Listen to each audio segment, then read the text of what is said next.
ಇವ್ರ ಹೆಸರು ಬಂದ್ಬಿಟ್ಟು ಹೊರ್ತೂರು ಒಡೆಯ ಅಂದ್ಬಿಟ್ಟು ನಮ್ ನಾಳೆ ಪಿ ಕಟ್ಟಿ ಬಿಡ್ತಾರೆ. ಯಾವ ಮಟ್ಟಕ್ಕೆ ಸ್ಪೀಡ್ ಐತೆ ಅನ್ನೋದು ನೋಡ್ರಿ.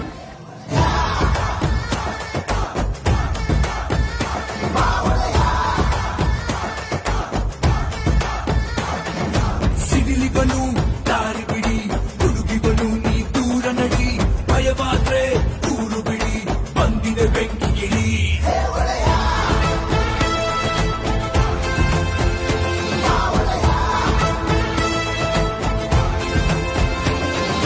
ಅಸ್ತ್ರಗಳ ಕೆಳಗೆ ಇಡಿ, ಅದ್ಬಿಟ್ಟು ನೀ ದಂಡ ಹೊಡಿ, ನಡುಕಾನ ನೀರು ಕುಡಿ, ಇವನ ನೆರಳು ಪಡಿ.